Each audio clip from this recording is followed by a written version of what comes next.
Mä kuulin Oulussa ollessani hyvän vitsin hyvän toiselta kokkolalaiselta tyypiltä. Ja hieman valotaakseni tätä, niin Kälviä on tommonen ihan pikkukunta, mikä tuolla on tuolla.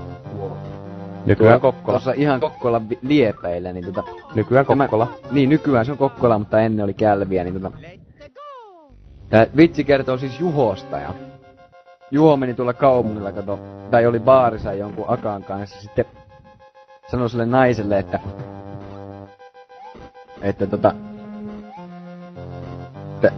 lähdekö meillä käymään, ja sitten nainen sanoi, että en mä kyllä nyt lähde. Juho sanoi, että lähde nyt meillä käymään, tai käy niinku Käläviällä.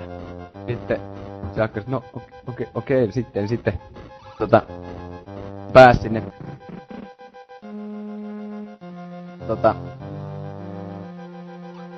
Juhon kämpille se akan kanssa. Sitten Juho sanoi, otatko lasin viiniä, ja se naiselta en mä kyllä viittis, että nyt sä otat tuon lasin viiniä tai käy niinku Käläviällä. Nainen äkkiä joi sen lasin viiniä ja sit se meni sillä että Juho sulle sille naiselle, että nyt on vaatteet pois, niin mennään tonne sänkyyn. Ja se nainen sanoi, no ei varmaan mene, nyt kuule ne vaatteet pois tai käy niinku Käläviällä, niin se sanoi, että no mitä vittua siellä Käläviällä kävi, se no en saanut.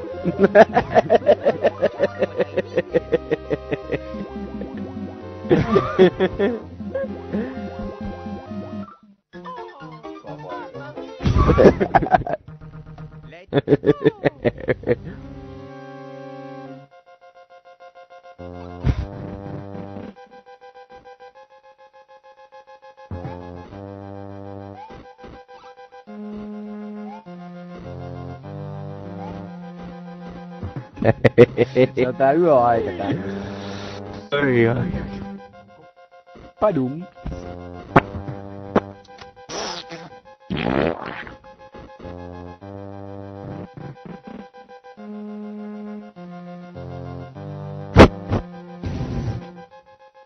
Siellä porukka remesti jätisi kyllä tuolle jutulla aika hyvin.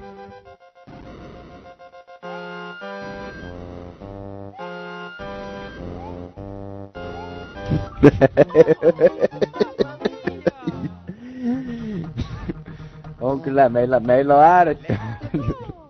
On. Nyt on saatana hauskaa.